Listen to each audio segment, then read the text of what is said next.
الحمدللہ رب العالمین والصلاة والسلام علی رسولہ الکریم وعلی آلہ وصحبہ اجمعین اما بعد۔ تمام قسم کی تعریفات، حمد و ثنا اور بڑائی، بزرگی اس اللہ عز و جل کے لیے لائق و زیبا ہے جس نے ہمیں پیدا کیا۔ اللہم صلی علی محمد وعلی آل محمد کما صلیت علی ابراہیم وعلی آل ابراہیم انک حمید مجید۔ اللہم بارک علی محمد وعلی آل محمد کما بارکت علی ابراہیم وعلی آل ابراہیم انک حمید مجید۔ برادران اسلام، السلام علیکم ورحمۃ اللہ وبرکاتہ۔ ایک خاتون کی جانب سے آڈیو موصول ہوئی ہے، اس آڈیو کا تعلق رؤیت ہلال سے ہے۔ آڈیو کو سننے کے بعد یہ محسوس ہو رہا ہے کہ آڈیو میں جو آواز ہے وہ فضیلت الشیخ اشفاق سلفی حفظہ اللہ کی ہے۔ یہ بات اندازے کی بنیاد پر میں ریکارڈ کر رہا ہوں، بہرکیف آواز جن کی بھی ہو، ہمیں دیکھنا یہ ہے کہ آڈیو میں جو جواب ریکارڈ کیا گیا ہے وہ جواب کتاب و سنت کی روشنی میں ہے یا نہیں ہے۔ اس سے پہلے کہ اس آڈیو کا جواب ریکارڈ کیا جائے کتاب و سنت کی روشنی میں، ہمیں سمجھنا یہ ہے سوال کرنے والے شخص نے سوال کیا کیا ہوگا جس کے بعد یہ جواب ریکارڈ کیا گیا ہے۔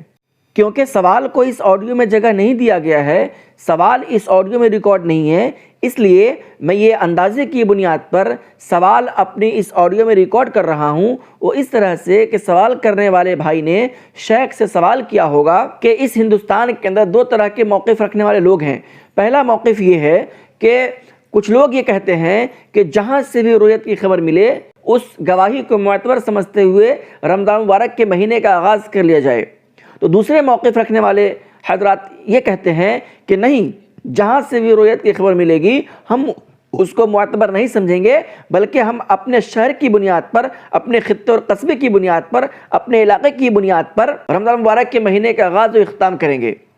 یہ سوال ہو سکتا ہے۔ اس سوال کو سننے کے بعد شیخ نے جو اپنی آڈیو میں جواب ریکارڈ کیا ہے وہ یہ کہتے ہیں کہ بہتر یہ ہے کہ آپ جس علاقے میں ہوں اس علاقے میں چاند کی خبر مل جائے یا چاند دیکھ لیں تو ہی رمضان مبارک کے مہینے کا آغاز و اختتام کریں۔ شیخ، جو آپ نے اس آڈیو کے اندر جواب ریکارڈ کیا ہے کہ بہتر یہ ہے کہ آپ جس علاقے میں ہوں اس علاقے میں چاند کی خبر مل جائے یا چاند دیکھ لیں تو ہی رکھیں، تو یہ بات آپ نے کون سی دلیل کی بنیاد پر کہا ہے؟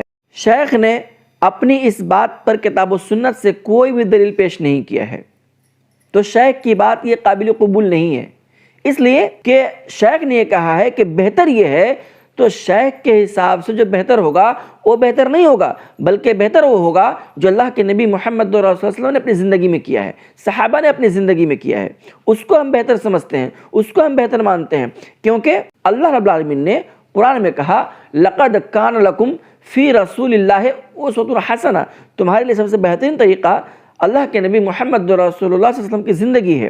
تو ہمیں دیکھنا یہ ہے کہ ہم جو بھی عمل کر رہے ہیں، چاہے وہ رؤیت ہلال کے تعلق سے ہو، نماز پڑھنے کے تعلق سے ہو، مناسک حج کے تعلق سے ہو، کوئی بھی عمل ہو، عمل کے ہر گوشے میں ہمیں یہ دیکھنا پڑے گا کہ وہ عمل جو ہم کر رہے ہیں وہ کتاب و سنت سے مل رہا ہے یا نہیں۔ تو شیخ نے جو یہ آواز ریکارڈ کیا ہے اس پر انہوں نے کتاب و سنت سے کوئی بھی دلیل پیش نہیں کیا ہے۔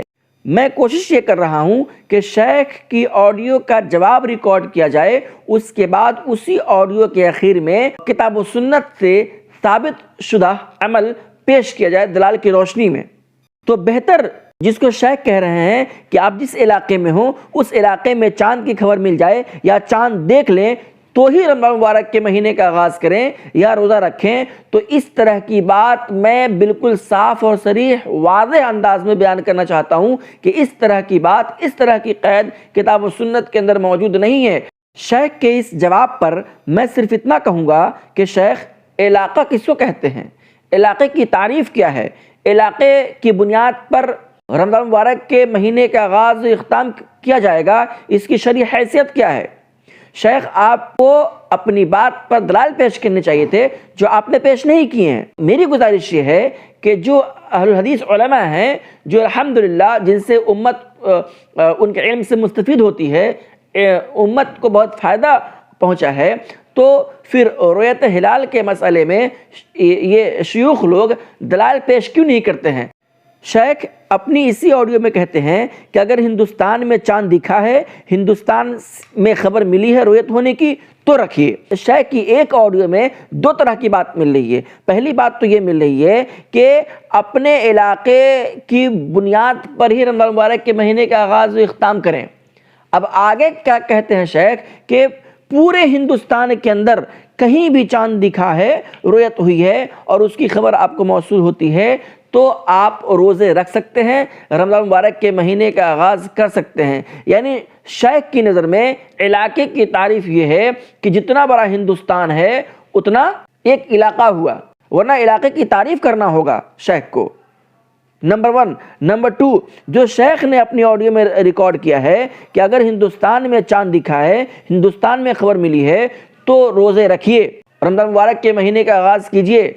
یہ بات تو میں بھی کہتا ہوں کہ پورے ہندوستان میں کہیں بھی رؤیت ہوتی ہے تو آپ اس کو تسلیم کر لیجئے، لیکن ہندوستان کے مشرق میں رہنے والے ہے نا، وہ لوگ کیا کرتے ہیں، کیرلا کی، بھٹکل کی، منگلوروں کی گواہی قبول نہیں کرتے ہیں۔ اب شیخ سے جاننا میں یہ چاہ رہا ہوں کہ یہ جو آپ بات کر رہے ہیں کہ اگر ہندوستان میں چاند دکھا ہے، ہندوستان میں خبر ملی ہے تو روزے رکھیے، تو کیا کیرلا کو ہندوستان کا حصہ نہیں مانتے ہیں آپ؟ بھٹکل کو ہندوستان کا حصہ نہیں مانتے ہیں آپ؟ منگلورو کو ہندوستان کا حصہ نہیں مانتے ہیں آپ؟ پھر آپ مجھے بتلائیے کہ آپ کیا اس بات پر عمل کر رہے ہیں کہ ہندوستان میں کہیں بھی رؤیت ہو جائے تو اس رؤیت کی بنیاد پر رمضان مبارک کے مہینے کا آغاز و اختتام کیا جائے گا؟ ہندوستان میں ہی دو تاریخ میں رمضان مبارک کے مہینے کا آغاز ہوتا ہے۔ اب شیخ آگے کہتے ہیں کہ اگر ہندوستان میں چاند نہیں دکھا ہے، اس کی خبر نہیں ملی ہے، تو نہ رکھیے۔ اس طرح کی قید لگانے والے ہم اور آپ کون ہوتے ہیں؟ یہ جو آپ نے علاقے کی قید لگایا ہے کہ علاقے میں چاند کی خبر مل جائے یا چاند دکھ جائے تو ہی رکھیں، یہ علاقے کی قید لگانے والے ہم اور آپ کون ہوتے ہیں؟ کیا یہ علاقے کی قید کتاب و سنت کے اندر موجود ہے؟ کیا یہ ملک کی قید جو آپ نے لگایا ہے کہ ہندوستان میں دکھے تو ہی ہندوستان کے لوگ مکلف ہوں گے رمضان مبارک کے مہینے کا آغاز کرنے کا، اختتام کرنے کا؟ کیا علاقے کی قید، ملک کی قید، سرحد کی قید، خطے اور قصبے کی قید کتاب و سنت کے اندر موجود ہے؟ اگر ہے تو دلیل کہاں ہے؟ آپ نے دلائل کیوں نہیں پیش کیے؟ اگر نہیں ہے تو پھر ہماری اور آپ کی جرات کیسے ہو گئی کہ اس مسئلے میں، اس عمل میں ہم قید لگا دیں اور امت کو پریشان کریں خواہ؟ شیخ اپنی اسی آڈیو میں کہتے ہیں کہ سعودیہ کی خبر پر آپ اعتماد کیوں کریں گے؟ سعودیہ کی خبر پر آپ اعتماد اس لیے نہیں کریں گے کیونکہ آپ کے یعنی ہندوستان کے اور سعودیہ کے مطلب میں فرق ہے۔ شیخ کے اس جواب پر میں صرف اتنا ہی کہنا چاہتا ہوں کہ شیخ، مطلب کے فرق ہونے کا دائرہ کہاں تک ہے؟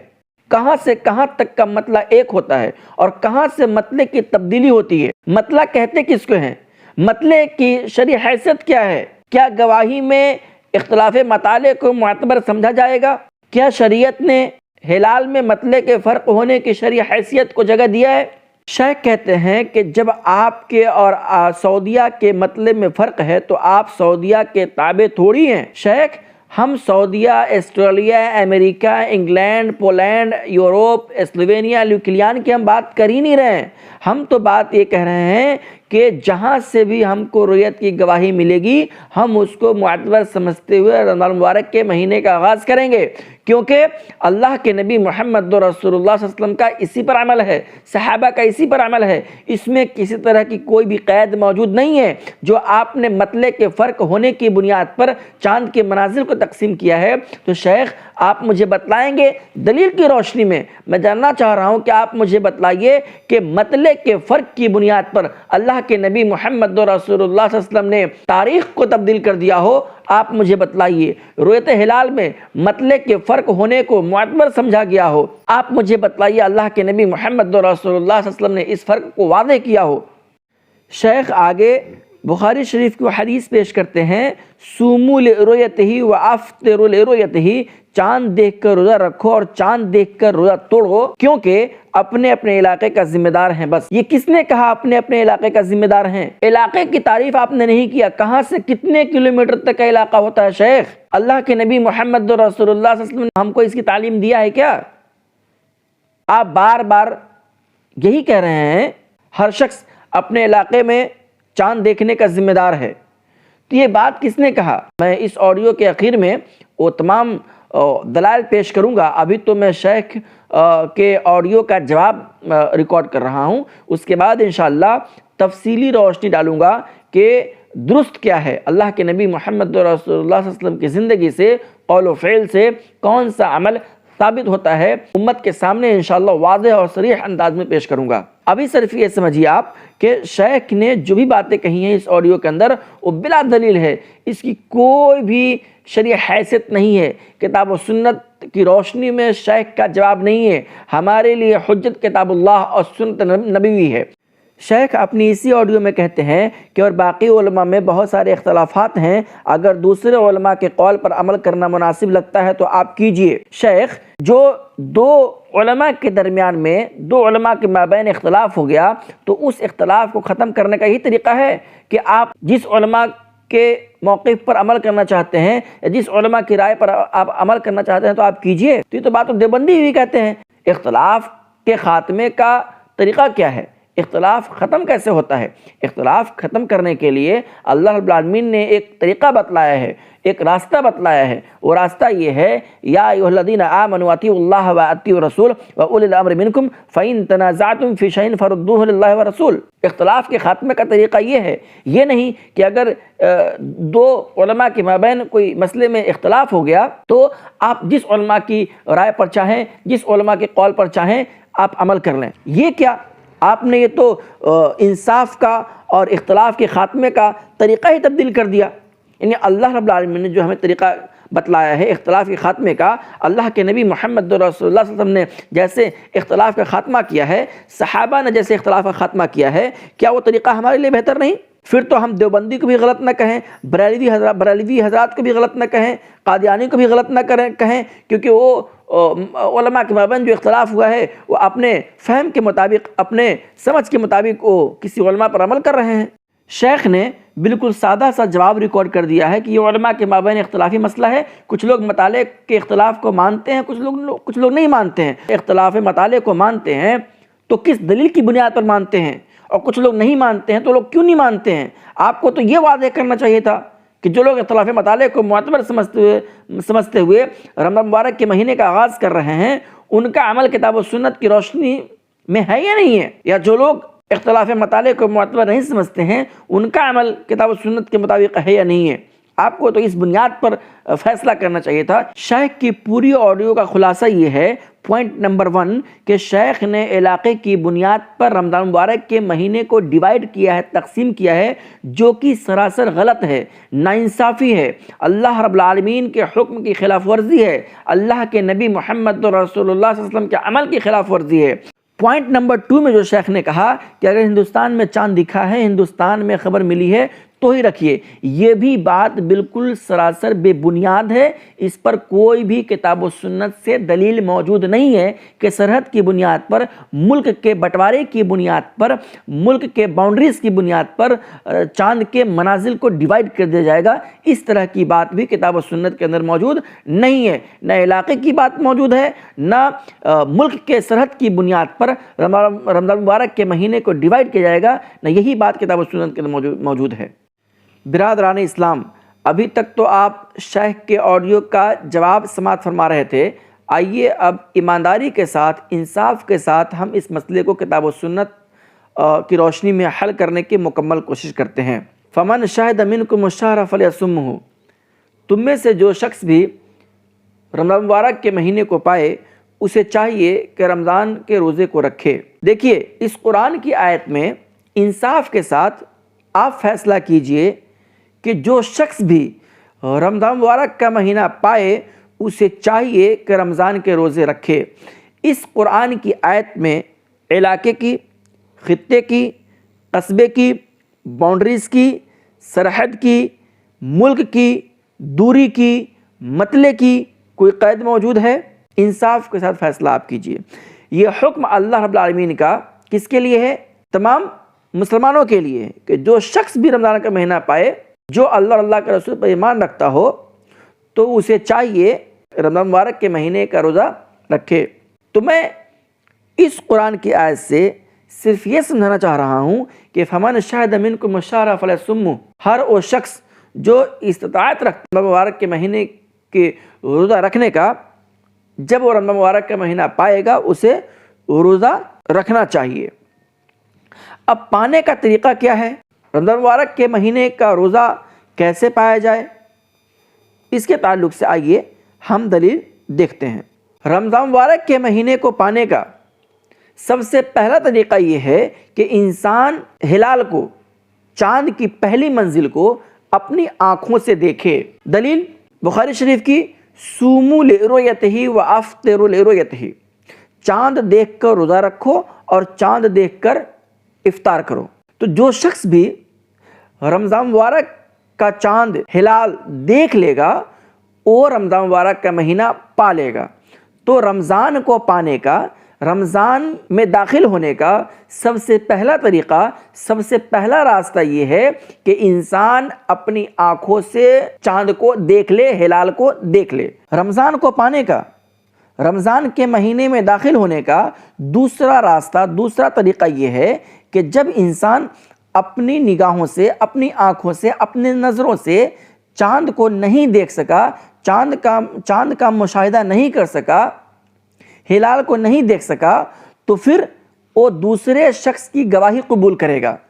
دلیل دیکھیے، عن ابی عمیر بن انس بن مالک قال حدثنی عمومتی من الانصار من اصحاب رسول اللہ صلی اللہ علیہ وسلم قال اغمی علینا ہلال شوال فاصبحنا صیاما فجاء ركب من آخر النهار فشهدوا عند النبي صلی اللہ علیہ وسلم انہم رأوا الہلال بالامس فامرهم رسول اللہ صلی اللہ علیہ وسلم ان یفطروا وان یخرجوا الى عیدهم من الغد۔ یہ بالکل واضح دلیل ہے کہ جب انسان چاند نہیں دیکھے گا تو پھر وہ دوسرے کی گواہی قبول کرے گا۔ جو حدیث میں نے بھی پڑھا وہ ابن ماجہ حدیث نمبر 1653 کی ہے۔ ابو عمیر عبداللہ بن انس بن مالک سے روایت ہے، انہوں نے کہا کہ میرے چچاؤں نے حدیث سنائی جو انصاری صحابہ رضی اللہ عنہ تھے۔ انہوں نے کہا ہمیں شوال کا ہلال بادل وغیرہ کی وجہ سے نظر نہ آیا تو ہم نے صبح کو روزہ رکھ لیا۔ اس دن کے آخر حصے میں ایک قافلہ آیا، ان لوگوں نے اللہ کے نبی محمد رسول اللہ صلی اللہ علیہ وسلم کے پاس آ کر کے گواہی دی کہ انہوں نے کل چاند دیکھا ہے۔ تو اللہ کے نبی محمد رسول اللہ صلی اللہ علیہ وسلم نے تمام کو حکم دیا کہ اپنے روزے توڑ دیں، کیونکہ اب یہ دن پہلی شوال عید کا دن ہو گیا اور اگلے دن عید کی نماز کے لیے نکلیں۔ کتنی واضح دلیل یہ ہے کہ گواہی کی بنیاد پر رمضان مبارک کے مہینے کا آغاز کیا جائے گا۔ اب شیخ یہ کہہ رہے تھے کہ اپنے علاقے کی بنیاد پر رمضان مبارک کے مہینے کا آغاز اور اختتام کیا جائے گا۔ اللہ کے نبی محمد رسول اللہ صلی اللہ علیہ وسلم اپنے علاقے میں تھے، ان کے ساتھ صحابہ تھے۔ اللہ کے نبی کو اپنے علاقے میں چاند نہیں دکھا، کہیں سے حدیث میں ذکر نہیں کہ وہ کہاں سے آئے تھے، کتنی دور سے آئے تھے، کس سمت سے آئے تھے، وہ صرف آ کر کے دوسرے علاقے سے، یہ تو بات واضح ہے کہ اللہ کے نبی کے علاقے میں چاند نہیں دکھا تھا، لیکن دوسرے علاقے سے، دوسری جگہ سے، پتہ نہیں مشرق سے آئے تھے کہ مغرب سے آئے تھے، کدھر کس سمت سے آئے تھے، حدیث کے اندر اس کی وضاحت نہیں ہے۔ تو بات یہ ہے کہ دوسرے علاقے سے صحابی رسول آئے، آ کر کے اللہ کے نبی سے کہا کہ ہم نے چاند دیکھا ہے۔ تو اللہ کے نبی نے کیا کیا؟ ان سے پوچھا کہ تم کتنی دور سے آئے ہو؟ تم دوسرے علاقے سے آ رہے ہو، ہم دوسرے علاقے میں رہتے ہیں، تو ہم اپنے علاقے کی رؤیت کو معتبر سمجھیں گے، تمہاری گواہی کو ہم نہیں مانیں گے کہ اللہ کے نبی صلی اللہ علیہ وسلم نے ایسا کیا؟ اللہ کے نبی نے کیا کیا؟ اللہ کے نبی نے خود بھی روزہ توڑ دیا اور کیا کیا؟ دوسرے لوگوں کا بھی روزہ توڑوا دیا۔ اور یہ بالکل دیکھیے من آخر النہار، دن کے آخر حصے میں وہ لوگ آئے تھے۔ اللہ کے نبی محمد رسول اللہ علیہ وسلم روزے سے تھے۔ روزہ انسان کب رکھتا ہے؟ جب چاند نہیں دکھتا ہے یا کہیں سے گواہی نہیں ملتی ہے۔ اگر اللہ کے نبی کو قافلے والوں کے ذریعے سے مارننگ میں یا گزرے کل میں گواہی مل گئی ہوتی تو کیا اللہ کے نبی محمد رسول اللہ صلی اللہ علیہ وسلم اور صحابہ سحری کرتے؟ کیا اس دن جس دن کو گواہی مل رہی ہے اس دن وہ روزے سے رہتے؟ نہیں رہتے۔ یہ حدیث کھلی دلیل ہے ان لوگوں کے لیے جو لوگ اپنے شہر کی بنیاد پر، اپنے خطے اور قصبے کی بنیاد پر رمضان مبارک کے مہینے کا آغاز کرتے ہیں۔ رمضان کو پانے، رمضان میں داخل ہونے کا تیسرا راستہ، پہلا راستہ میں نے واضح کر دیا کہ سومو لرؤیتہ و افطروا لرؤیتہ، چاند دیکھ کر روزہ رکھو اور چاند دیکھ کر عید کرو، نمبر 1۔ نمبر 2، گواہی تسلیم کرو، جیسا اللہ کے نبی محمد رسول اللہ صلی اللہ علیہ وسلم نے ان قافلے والوں کی گواہی تسلیم کیا۔ رمضان میں داخل ہونے کا تیسرا راستہ وہ یہ ہے کہ اللہ کے نبی محمد رسول اللہ صلی اللہ علیہ وسلم نے فرمایا، صحیح بخاری حدیث نمبر 1909 کی حدیث ہے، سومو لرؤیتہ و افطروا لرؤیتہ فإن غب علیکم فأکملوا عدۃ شعبان 30، کہ اللہ کے نبی محمد صلی اللہ علیہ وسلم نے فرمایا چاند دیکھ کر روزہ شروع کرو اور چاند دیکھ کر روزہ موقوف کرو، اور اگر بادل ہو جائے تو 30 دن پورے کر لو۔ میں نے اپنی آنکھوں سے چاند دیکھ لیا، میں رمضان میں داخل ہو گیا، میں اگر اپنی آنکھوں سے چاند کو نہیں دیکھا اور نہ مجھے کہیں سے گواہی ملی تو پھر کیا ہوگا؟ 30 دن، جس مہینے میں ہم ہیں اس مہینے کے 30 دن گنتی کر کے مکمل کر لیں گے، اس کے بعد اگلے دن سے نئے مہینے کا آغاز پہلی تاریخ سے کریں گے۔ یہ 3 راستہ ہے رمضان میں داخل ہونے کا یا کسی مہینے میں داخل ہونے کا، یہ 3 راستہ ہے۔ ان 3 راستوں کے علاوہ اور کوئی راستہ کتاب و سنت کے اندر نہیں ہے۔ اب کوئی شخص ان 3 راستوں میں یہ قید لگاتا ہے اپنے ملک کی، اپنے سرحد کی، اپنے خطے کی، اپنے قصبے کی، تو آپ یاد رکھیں کہ وہ شخص کا قول، عمل سنت کے خلاف ہے۔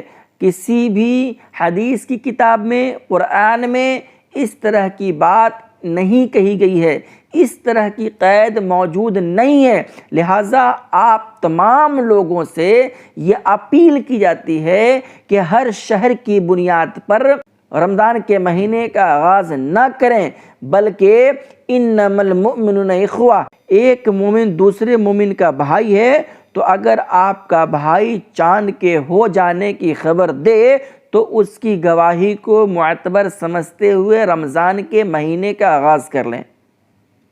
اگر کسی بھائی کے ذریعے سے کوئی خبر نہیں ملتی ہے تو مہینے کی گنتی مکمل کر لیں۔ یہ سمپل سا راستہ ہے اللہ کے نبی کے ذریعے سے بتایا گیا رمضان میں داخل ہونے کا۔ میں نے اپنی اس آڈیو میں علماء کی رائے، علماء کے اقوال، علماء کے فہم، علماء کے موقف کو جگہ نہیں دیا ہے۔ ہمارے پاس بھی علماء کی ایک لمبی فہرست ہے، ہمارے پاس بھی ایسے علماء ہیں جو صحابہ کا منہج رکھتے ہیں، اللہ کے نبی محمد رسول اللہ صلی اللہ علیہ وسلم کی بات کو بنا کسی لاگ لپیٹ، بنا کسی ڈر و خوف کے عوام الناس کے درمیان میں پیش کرتے ہیں۔ ہمارے پاس بھی علماء ہیں، دیکھیے امام حسن بصری اور امام ابو حنیفہ رحمہ اللہ، امام شافعی رحمہ اللہ، امام مالک رحمہ اللہ، امام شوکانی رحمہ اللہ، علامہ ناصر الدین البانی رحمہ اللہ، اور علامہ ابن باز رحمہ اللہ، علامہ صالح بن فوزان، امام خطابی رحمہ اللہ، شاہ ولی اللہ دہلوی رحمہ اللہ، بہت سارے نام میں کتنا لوں آپ کے سامنے، لیکن میں آپ کو بتلا دوں کہ یہ تمام جو ہیں الحمدللہ محدث علماء، یہ تمام لوگ رؤیت وحدت کو ہی فالو کرتے تھے۔ لہٰذا میں آپ تمام لوگوں سے گزارش کرتا ہوں کہ کتاب و سنت کی روشنی میں عمل کریں، کتاب و سنت کا دامن تھامیں، علماء کی رائے کو قبول کریں، ہر وہ رائے جو کتاب و سنت سے ملتی ہو۔ یاد رکھیں اللہ کے نبی محمد رسول اللہ صلی اللہ علیہ وسلم کے عمل کے مطابق آپ کا عمل ہوگا، تبھی آپ نجات پائیں گے، جنت میں جائیں گے، جہنم سے اپنے آپ کو بچا پائیں گے، اور ان اعمال کے کرنے پر جو اللہ کے نبی محمد رسول اللہ صلی اللہ علیہ وسلم کے عمل سے مل رہا ہو ثواب کے مستحق ہو پائیں گے۔ لہٰذا علماء کی رائے کو، علماء کے اقوال کو تبھی قبول کریں جب ان کی بات کتاب و سنت سے مل رہی ہو، اگر نہیں ملتی ہو تو ان کی باتوں کو ردی کے ٹوکری میں ڈالیے۔ علماء کی ہم عزت کرتے ہیں، علماء کی ہم رسپیکٹ کرتے ہیں، لیکن اللہ کے نبی محمد رسول اللہ صلی اللہ علیہ وسلم کی بات کے آگے ہم کسی کی بات کو نہیں لیتے۔ دیکھیے اللہ کے نبی محمد رسول اللہ صلی اللہ علیہ وسلم کا عمل پوری دنیا والوں کے لیے ہے۔ اللہ کے نبی کا عمل جو رؤیت کے تعلق سے تھا اس میں کسی طرح کی کوئی بھی قید موجود نہیں ہے۔ روایت قریب کے تعلق سے بہت سے لوگ کہتے ہیں کہ اس میں عبداللہ ابن عباس نے ملک شام کی گواہی کو تسلیم نہیں کیا ہے۔